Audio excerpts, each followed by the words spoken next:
আসসালামু আলাইকুম viewers, welcome back to my channel. আজকে তৈরি করব কাতলা মাছের কালিয়া। এটি খেতে কিন্তু অসম্ভব মজাদার। আপনারা কিন্তু আমার মতো করে সহজেই কাতলা মাছের কালিয়া রান্না করতে পারেন। চলুন তাহলে রেসিপিটা শুরু করা যাক। এজন্য প্রথমে half cup tomato, half cup আদা রসুন এবং 3-4টি কাঁচামরিচকে একসাথে ব্লেন্ড করে পেস্ট তৈরি করে নেব। হাফ কাপ পেঁয়াজকে আমি আলাদা বেটে নেব। কাতলা মাছের টুকরোগুলোকে আমি খুব ভালো করে ধুয়ে পরিষ্কার করে নিয়েছি। এখন হাফ চা চামচ লবণ, হাফ চা চামচ হলুদ গুঁড়ো এবং সামান্য সয়াবিন তেল দিয়ে মাছগুলোকে খুব ভালো করে মাখিয়ে নিতে হবে। এতে দিয়ে দিচ্ছি সামান্য একটু আদা রসুন কাঁচামরিচ বাটা। আমি আদা রসুন ও কাঁচামরিচকে একসাথে বেটে নিয়েছিলাম। সবকিছুকে একসাথে খুব ভালোভাবে মাখিয়ে নিয়ে মাছগুলোকে প্রায় 20 মিনিটের জন্য ম্যারিনেট করে রেখে দিব। চুলায় একটি প্যানে আমি দিয়ে দিচ্ছি পরিমাণ মতো সরিষার তেল। তেলটি গরম হয়ে গেলে এতে একটি একটি করে মাছ দিয়ে মাছগুলোকে ভেজে নিতে হবে।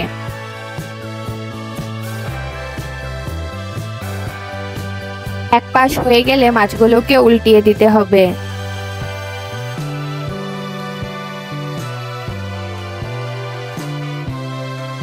মাছগুলোর রং যখন এরকম হবে তখন উঠিয়ে নেব।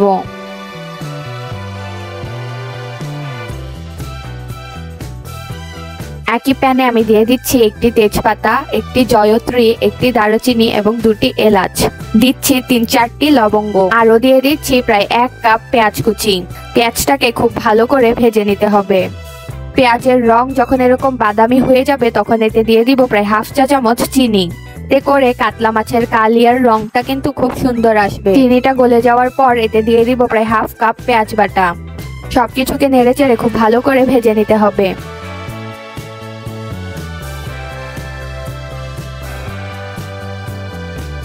প্রায় 5 মিনিট পর এতে দিয়ে দিচ্ছি প্রায় 1.5 চা চামচ মরিচ গুঁড়ো, 1 চা চামচ হলুদ গুঁড়ো, 1 চা চামচ ধনিয়া গুঁড়ো, 1 চা চামচ ভাজা জিরার গুঁড়ো। দিচ্ছি 1 চা চামচ লবণ। সবকিছুকে নেড়েচেড়ে খুব ভালো করে মিশিয়ে নিতে হবে।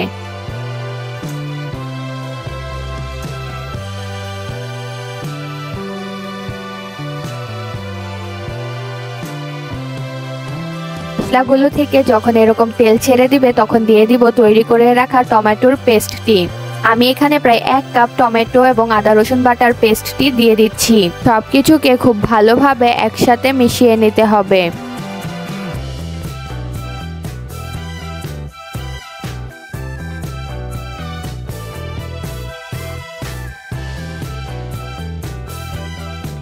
প্রায় 5 থেকে 7 মিনিট পর এতে দিয়ে দিব 1/3 কাপ টক দই। চুলার আঁচ লো করে টক দইটাকে খুব ভালো করে মিশিয়ে নিতে হবে। যখন মশলাটা খুব ভালোভাবে কষানো হয়ে যাবে এবং মশলা থেকে তেলটা এইভাবে উপরে ভেসে উঠবে তখন দিয়ে দিব 1 কাপ পানি।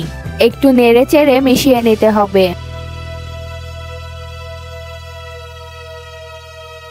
যখন ফুটতে শুরু করবে তখন এতে দিয়ে দিতে হবে ভেজে রাখা মাছগুলো। এখন এটিকে প্রায় 10 মিনিট মিডিয়াম আঁচে রান্না করব।